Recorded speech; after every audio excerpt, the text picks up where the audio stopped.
오직 지혜는 같이 하여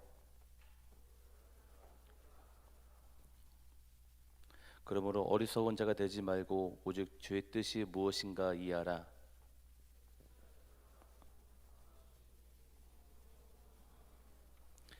시와 찬송과 신령하는 노래들로 서로 화답하며 너희 마음으로 주께 노래하며 찬송하며.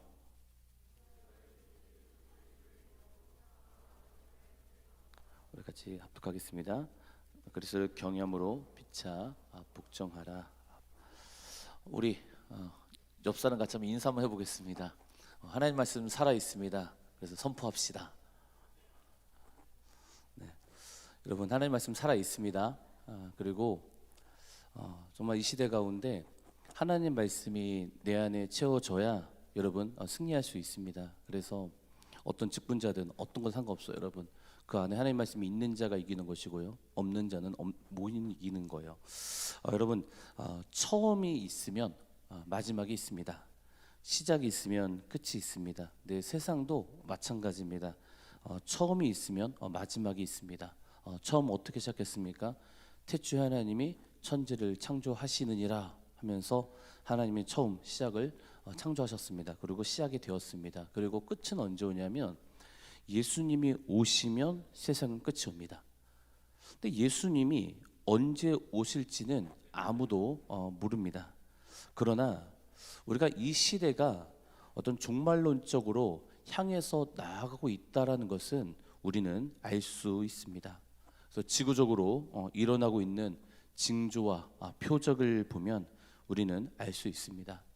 그런데 이 종말론적인 이 현상이 어떤 한 나라에서만 일어나는 현상이 아닙니다. 예를 들어 지금 우리나라에 이단이 넘칩니다. 뭐 신천지, 뭐 하나님의 교회, 그래서 신천지 같은 경우는 뭐 14만 4천을 채워야 된다, 이런 얘기를 하는데, 그런데 이 신천지가 아무리 우리나라에서 역사한다 할지라도 지구촌적으로 세계적으로 동시다발적으로 흔들리는 역사가 아닙니다. 그래서 이런 것은 어떤 종말론적 현상이 아닙니다.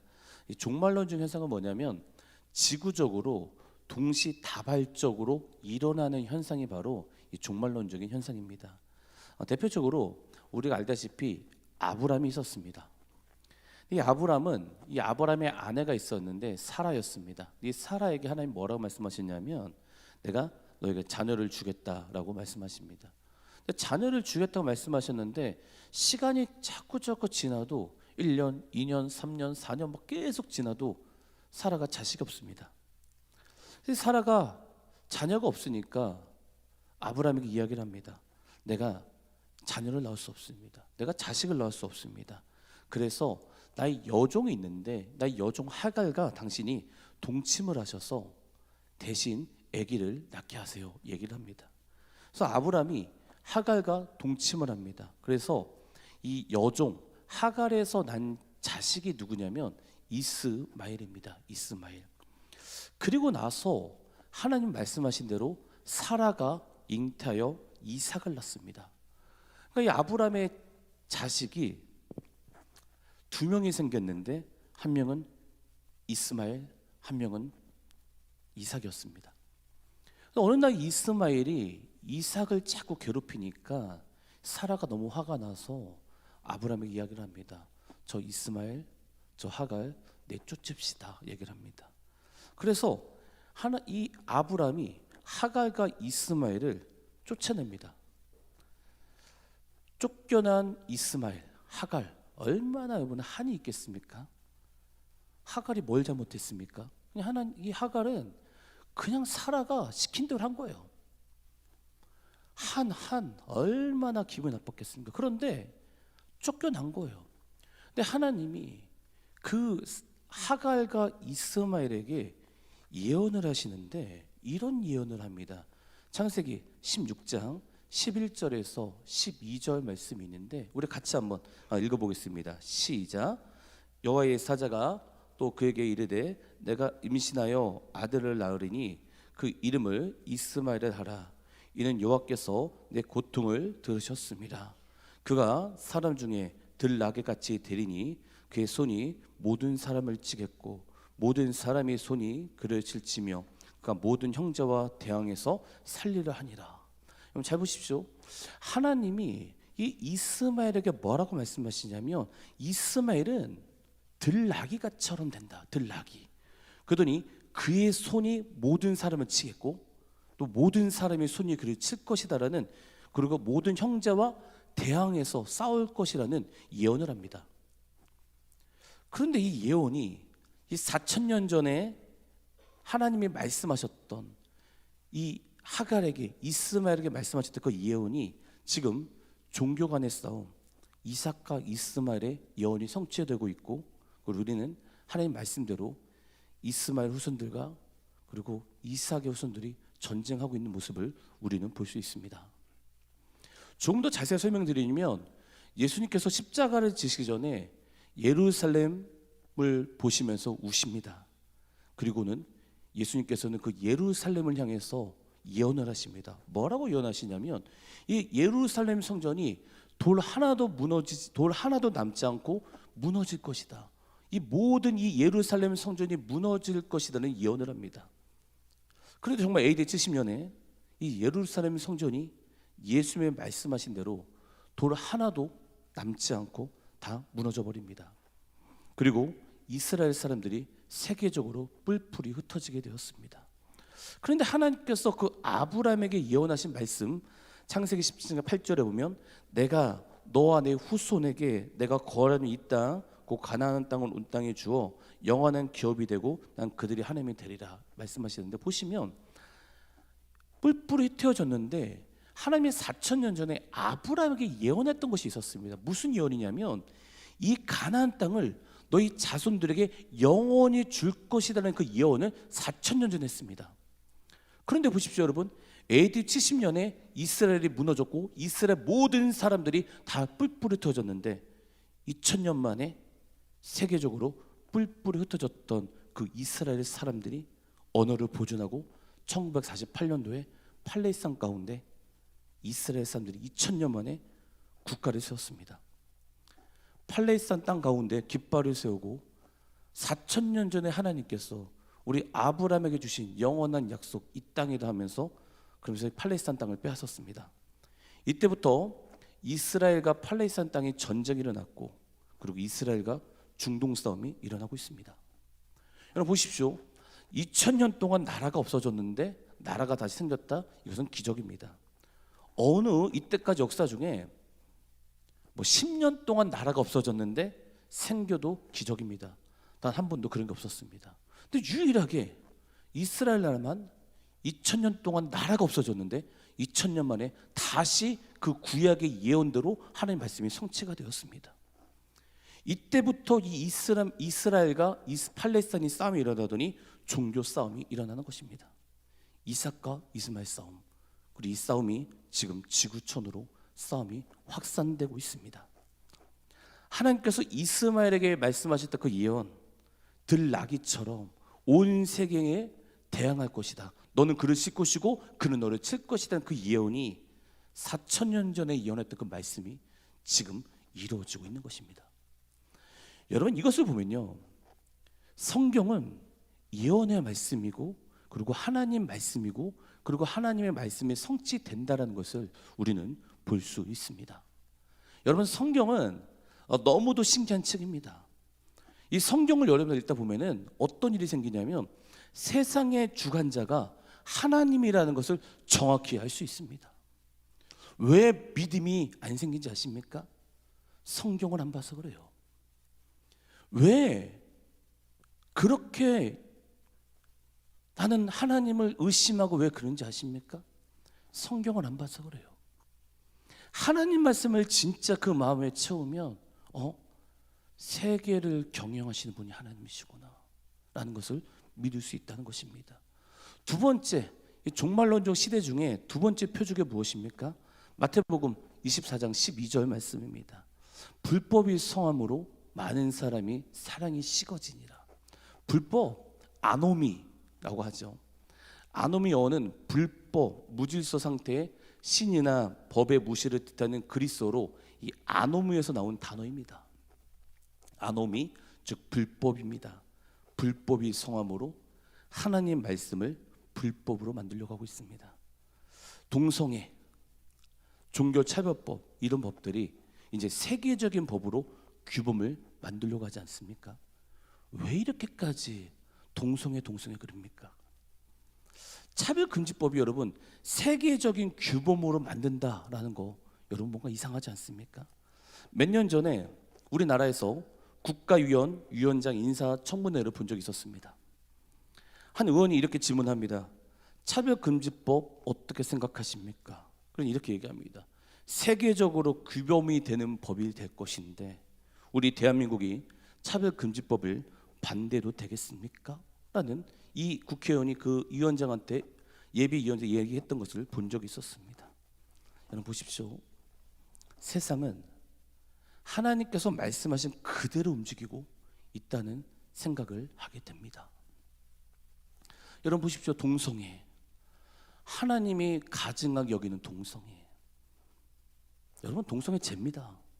그런데 많은 목사, 많은 전도사, 많은 강도사들이 동성애에 대해서 옹호하는 자들이 너무 많아요. 여러분 그런 자들이 어떻게 그 안에 성령이 계시겠습니까? 거짓말쟁이에요. 거짓말쟁이. 하나님 말씀이 없는 자들이에요. 여러분 성경은 예언의 말씀이고 그리고 하나님을 말씀하시고 성취하시는 분이다라는 것을 우리는 볼 수 있습니다. 또 세 번째 표적이 뭡니까? 마태복음 24장 14절에 보면 이런 말씀이 있습니다. 이 천국 복음이 모든 민족에게 증언되게 하여 온 세상에 전파되리니 그저 끝이 오리라. 여러분 모든 민족 가운데 복음이 증거된다. 여러분 복음이 증거된다. 이란, 아프가니스탄, 페르시아 민족입니다. 우리가 알다시피 에스더 페르시아 민족입니다. 세계를 다스렸던 민족이죠. 이 페르시아의 민족이 지금 이슬람 국가입니다. 근데 나라 법이 이란과 아프가니스탄은 여권에 뭐라고 새겨져 있냐면 이 나라는 이슬람 공화국입니다라고 여권에 딱 박혀 있습니다. 그런데 그런 나라가 2005년부터 시작해서 예수를 믿는 자들이 부흥이 1000배가 넘는다고 합니다. 1000배. 지구 역사상 1000배의 부흥은 한 번도 없었다고 합니다. 1000배의 부흥. 엄청난 속도로 민족의 복음이 증거되고 있다는 것입니다. 우리는 이런 지구적 현상을 보면서 우리는 지금 종말을 향해 달려가고 있다나, 세계는 예수님께서 말씀하신 그대로 세계가 돌아가고 있구나, 세계가 점점 어두워지고 있구나라는 것을 우리는 볼 수 있습니다. 그런데 이렇게 어둡고 이런 어두운 시대 속에 초대교회 성도들도 어두웠습니다. 근데 초대교회 성도 중에 가장 하나님을 잘 믿었던 자가 누구였습니까, 여러분? 복음을 가장 많이 전했던 자, 유럽을 변화시켰던 자가 누구냐면 바로 사도 바울이었습니다. 이 바울은 정말 예수님이 오시기가 너무 간절했던 자였습니다. 그래서 여러분 사도 바울의 전도 여행을 보면 사도 바울이 무슨 얘기를 하냐면 항상 이렇게 얘기합니다. 나는 저 로마까지 가서 복음을 증거할 거다라는 그 얘기를 자꾸 합니다. 근데 로마를 가지 못해서 썼던 책이 뭡니까, 여러분? 로마서예요. 로마서. 바울은 온통 로마 이 생각밖에 없었습니다. 왜 그랬습니까? 로마는 그때 당시 스페인, 포르투갈이죠. 땅 끝이었습니다. 모든 민족 복음 증거되면 끝이 오리라는 그 땅끝 개념이 바울에게 있었기 때문에 바울은 이 로마에 가서 땅 끝에 가서 복음을 증거하고 싶었습니다. 바울뿐 아니라 모든 초대교회 성도들도 예수님의 재림에 대해서 초점을 맞추게 되었습니다. 그래서 초대교회 성도들의 인사가 무엇입니까? 마라나타. 그래서 초대교회 성도들은 여러분 인사가 마라나타였답니다. 마라나타, 아멘 주였어요, 속히 오시옵소서. 사도 바울은 항상 땅끝까지 복음을 증거하겠다라는 그런 결단을 가지게 됩니다. 그런데 여러분 바울이 그렇게 예수님의 오심을 자꾸 기다리다가 바울을 잘 보면 사도행전 28장부터 딱 보면 어떤 일이 생기냐면 가이사랴 감옥에서 2년 동안 지내게 됩니다. 근데 이 2년 동안 지내면서 그 감옥이라도 하지만 가택연금이죠. 그래서 2년 동안 이 로마 이 가택연금에서 바울의 초점이 이 종말론적 현상 가운데 초점이 자꾸 바뀌는 것을 보게 됩니다. 바울의 초점이 예수 그리스도의 오심을 기다리더니 갑자기 뭘로 바뀌냐면 교회로 바뀌게 됩니다. 교회로.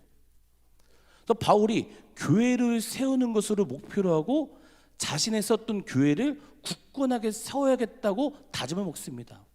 그래서 바울이 가이사랴 감옥 2년 동안 책을 기록하는데 그 책이 뭐냐면 에베소서, 빌립보서, 골로새서, 빌레몬서입니다. 에베소서, 골로새서가 무슨 책이냐면 교회에 대한 책입니다. 그리고 나서 사도 바울이 이 가이사랴 감옥에서 석방이 되고 에베소 지역으로 가서 디모데 전서, 디도서, 디모데 후서를 기록하고 나서 바울은 순교를 하게 됩니다. 근데 디모데 전서, 디도서, 디모데 후서의 내용을 보면 교회 직분자들과 그리고 성경과 교회에 대해서 내용이 적혀 있습니다. 사도 바울이 시간이 흘럴수록 종말론적 현상을 가면서 바울이 가장 중요하게 여겼던 것이 뭐냐면 첫 번째 교회였고 두 번째 성경이었다는 것이었습니다. 여러분, 이게 무슨 뜻입니까? 마지막 때 감당할 수 있다는 건 교회라는 것이고 마지막 때 감당할 수 있는 건 바로 성경이라는 말씀을 바울은 그렇게 얘기해 주고 싶었다는 것입니다. 마지막 시대에 이 세대를 이길 수 있는 것은 여러분 바로 교회입니다. 그래서 예수님께서 마태복음 16장 18절에 보면 또 내가 내게 이르노니 너는 베드로라 내가 이 반석에 내 교회를 세우니 음부의 권세가 이기지 못하리라 말씀하시면서 음부의 권세를 이길 수 있는 것이 바로 교회라는 것입니다. 그러니까 교회는 너무도 중요한 것입니다. 세상을 변화시킬 수 있는 것이 바로 교회라는 것입니다. 그런데 이 교회는 음부의 권세를 이길 수 있는 곳이다 라고 하나님 말씀하고 계십니다. 음부의 권세를 이길 수 있는 것이 어떤 힘이 아니라 교회만이 음부의 권세를 이길 수 있다라고 성경에 기록되어 있습니다.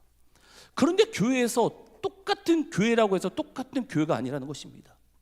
어떤 곳은 성령이 충만한 교회가 있고 어떤 곳은 이름만 있으나 죽은 교회가 있다라는 것입니다. 어떤 교회를 가보면요 정말 기도가 잘 되는 교회가 있습니다. 어떤 교회를 가보면요 영적으로 이상한 교회가 있습니다. 어떤 교회를 가보면요 그 가운데 평안이 있는 교회가 있습니다. 어떤 교회를 가보면 분쟁이 있는 곳이 있습니다. 교회라고 해서 예배당을 해서 똑같은 교회가 아니라고 예수님께서 말씀하고 계십니다. 그래서 예수님께서는 요한계시록의 7교회를 말씀하신 내용이 7교회를 보면 어떤 교회는 칭찬받는 교회가 있고 어떤 교회는 책망받는 교회가 있다라는 것입니다. 여러분, 마지막 시대에 이 세상을 이 음부의 권세를 이길 수 있는 것이 바로 여러분 교회입니다. 교회. 세상을 변화시킬 수 있는 것은 바로 여러분 성령 충만한 교회라는 것입니다. 성령 충만하지 않은 교회는 여러분 세상을 변화시킬 수 없습니다. 성령 충만하지 않은 교회는 음부의 권세를 이길 수 없다라는 것입니다. 여러분, 그렇기 때문에 교회는 하나님의 역사가 일어나는 교회, 성령의 강력한 임재가 있는 곳이 그런 곳이 바로 교회가 되어야 된다는 것입니다. 교회는 예수의 이름으로 일어나야 되는 것입니다. 여러분, 이 마지막 시대에 교회만이 세상의 소망입니다. 정말 교회만이 음부의 권세를 이길 수 있는 곳입니다. 그래서 이 마지막 교회가 일어나야 됩니다. 교회가 성령의 불길로 일어나야 된다는 것입니다. 어느 목사님께서 이런 말씀하신 적이 있었습니다. 한국교회 100% 중 20%만 살아있는 교회이다, 이렇게 얘기하는 걸 제가 들은 적이 있었습니다. 만약 그 목사님의 말씀이 맞다면 정말 우리 청년이 이 교회가 정말 20%의 성령 충만한 교회가 되었으면 좋겠습니다.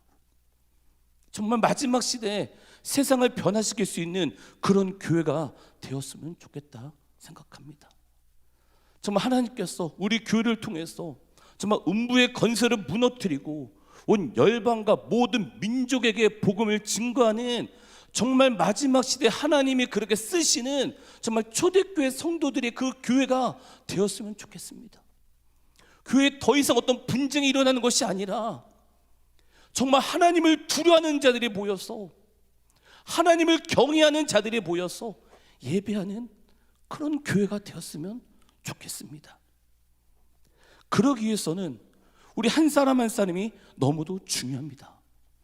우리 한 사람 한 사람이 여러분 정말 기도해야 되고 말씀 봐야 되고 정말 그 마음 가운데 주님을 사랑하는 마음이 있어야 됩니다. 그 마음에 주님을 경외하는 마음이 없으니까 자꾸 죄를 짓는 거예요. 우리 한 사람 한 사람 모두가 지체입니다. 정말 한 사람 한 사람이 우리 모두가 예수의 이름으로 일어날 때, 한 마음으로 예수의 이름으로 일어날 때 하나님께서는 이 교회를 통해서 하나님께서 역사하실 거라 저는 믿습니다. 형식적으로 교회 나와서 대충 교회만 나오는 것이 아니라 정말 하나님을 만나고 정말 하나님을 인격적으로 만나서 정말 예수 그리스도가 그 사람의 꿈이 되고 예수의 이름으로 일어나는 우리 교회 그리고 한국교회 청년들이 되었으면 좋겠습니다. 청년들 지금 복음 3%입니다. 2% 떨어지면 미전도 종족되는 겁니다. 우리나라 엄청 대단한 나라였습니다. 1960년부터 80년대까지 20년 만에 엄청난 부흥이 일어났습니다. 근데 80년, 90년대부터 지금까지 마이너스 성장. 1000만 명이라고 하지만 지금 500만 명 남았다고 합니다. 근데 이런 시대 가운데 우리 청년들이 정말 그 복음 앞에 일어나는 정말 복음을 만나서 예수 그리스도를 만나서 복음이 무엇인지 아는 그런 청년이 되었으면 좋겠습니다. 그럼 어떻게 해야 되겠습니까? 오늘 우리가 본문 말씀에 에베소장 18절에 보면은 이 성령 충만과 술을 비교하고 있습니다. 술 취함과 성령 충만. 여러분, 이 말씀은 에베소 교회에 말씀하신 것인데 에베소 문화를 알아야 됩니다. 이 에베소 문화 가운데는 아데미 신전이 있었던 곳이 에베소였습니다. 아데미, 비너스죠. 가슴이 수백 개가 있는 동상이었습니다. 신상이었습니다. 무슨 뜻입니까? 엄청나게 음란했던 도시가 바로 에베소였습니다. 자, 즉 에베소 문화는 술 취해서 음란한 행동을 하는 것이 예배였다는 것입니다. 그것이 바로 술 문화였다는 것입니다. 술 취해서 음란한 행동까지 갔던 그 문화가 바로 에베소 문화였습니다. 음란의 문화였습니다. 우리나라도 약간 비슷하지 않습니까? 술집에 가고 2차 가고 그런 것이 우리나라도 너무 비슷하지 않습니까? 술은 여러분 많은 사람을 넘어뜨립니다. 술은 사람을 천박하게 하고 사람을 망가뜨립니다. 그러나 성령은 우리를 고상하게 하십니다. 아무리 여러분 고상하고 점잖은 사람이라도요, 술 마시면 욕하고 이상하게 됩니다. 여러분 텔레비전을 보면요, 술 취해서 넥타이를 머리에 감아서 천박하게 만드는 것 술입니다. 넥타이를 머리에 왜 감습니까? 이상한 거예요. 술 먹지 않고 욕한 건 더 이상한 거죠. 그러나 성령이 취하면 성령님은 우리를 고상하게 만듭니다. 베드로와 요한이 학문 없는 범인으로 생각하였다가 베드로와 요한이 말하는 것을 보고 깜짝 놀란 사건이 바로 사도행전입니다. 성령은 우리를 고상하게 만듭니다. 술을 주입하게 되면 값싸게 될 것이고 우리를 더욱더 천박하게 만들 것입니다. 그러나 성령 충만하면 고상하게 능력 있는 모습으로 우리를 변화시켜 주실 것입니다. 조금씩 술에 취하는 자들이 아니라 정말 성령의 충만으로 취하는 자들, 우리 청년들이 되었으면 좋겠습니다. 정말 우리 교회가 이 초대교회 성도들의 부흥처럼 성령 충만하게 원하십니까? 여러분, 술에 취하지 마십시오. 조금씩 술에 취하지 마십시오. 조금씩 성령으로 충만하십시오. 또한 성령 충만하면 지루해집니다. 우리는 앞길을 모릅니다. 미래를 모릅니다. 그러나 성령님은 미래를 아시는 분이시고 우리의 좋은 길로 인도하실 수 있는 분이 바로 성령이라는 겁니다. 그렇기 때문에 성령 충만하게 되면 명확한 판단을 할 수 있게 됩니다. 여러분, 위정자들이 술이 취하게 되면 그 나라는 망하게 됩니다. 그리고 그 나라뿐 아니라 그 안에 있는 국민들도 망하게 됩니다. 왕이 성령 충만하면 나라가 충만해지고 부모가 성령 충만하면 가정이 충만해집니다. 내가 충만하면 내가 속해 있는 자들이 충만하게 됩니다. 내가 술 취하면 내 옆에 있는 자가 망하게 됩니다. 여러분, 술과 성령이 이렇게 비교되고 있다는 것입니다. 우리 교회가 마지막 때 정말 하나님의 사명을 감당이 원하십니까? 여러분, 성령 충만해야 됩니다. 술을 많이 먹고 많이 먹으면 술이 자신을 통제하게 됩니다. 그래서 내 의지와 상관없이 술이 나를 이끈다고 합니다. 즉, 술이 나의 주인이 되어서 나를 이끄는 것입니다. 그래서 이상한 짓을 하는 겁니다. 우리 청년들, 술 먹지 맙시다. 성령 충만합시다. 여러분, 이런 사실이 있습니다. 직분이 있는 분도 이런 얘기 하시죠. 야, 하나님은 술 취하지 말라 그랬지 뭐.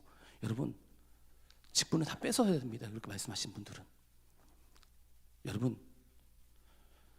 정말 성령 충만해서 정말 성령이 나의 주인이 되어서 나를 이끌 수 있도록 우리가 만듭시다. 에스겔에 보면요, 강이 있습니다. 근데 물이 발목, 무릎, 머리, 나중까지 머리까지, 위에까지 차게 됩니다. 즉, 이걸 비교하자면 어떤 자는 성령 충만이, 어떤 자는 성령이 임하는 것이 발목까지 있는 자가 있고, 어떤 자는 무릎까지 있는 자가 있고, 어떤 자는 머리까지 성령 충만한 자가 있다는 것입니다. 그렇기 때문에 성령 충만이 너무도 중요한 것입니다. 발목 있는 자는 10% 정도는 성령의 인도를 받지만 자기 힘이 너무 세기 때문에 자기 의지대로 살아갑니다. 그러나 허리까지 오는 자들은 물살이 50대 50이어서 자기 생각과 성령이 매일 충동하게 됩니다. 그러나 머리까지 성령 충만하게 하면 성령께서 나를 완전하게 나를 이끄십니다. 하나님은 우리를 가장 좋은 길로 인도하시는 분이십니다. 여러분, 우리의 주인이 술이 되어서 술에 대해 인생을 맡기겠습니까? 그래서 모든 거 고백할 때도 술 취해서 고백하고, 아니면 우리 주인이 성령이 되어서 성령께 우리를 인생을 맡기겠습니까? 이 마지막 시대 음부의 권세를 이길 수 있는 것 바로 교회입니다. 우리 한 사람 한 사람 성령 충만합시다. 성령 충만하면 교회 일어납니다. 이 성령 충만하라고 하는 이 받으라, 성령 충만 받으라, 이 단어는 한 번 받으라가 아닙니다. 반복입니다. 반복적으로 성령 충만하라는 것입니다. 무슨 뜻입니까? 술을 자꾸 한 잔씩 먹는 것처럼 자꾸 하나님 말씀을 선포하고 성령의 음성을 듣고 성령과 동행하다 보면 여러분, 성령 충만하게 됩니다. 우리 각자 정말 하나님 말씀을 여러분 사랑합시다. 그리고 우리 공동체를 사랑합시다. 그래서 우리 모두 정말 성령 충만해서 우리 교회가 이 마지막 때 음부의 권세를 이기는 정말 세상을 변화시킬 수 있는 그런 교회가 되길, 정말 그런 청년이 되길. 우리 교회 청년들은 정말 하나님을 잘 믿고 하나님을 사랑하고 하나님을 경외하는 자들입니다라는 그런 소문이 났으면 좋겠습니다. 그런 청년들이 되길, 그런 교회가 되길 주 이름으로 축원합니다. 아멘. 우리 같이 찬양 부르겠습니다.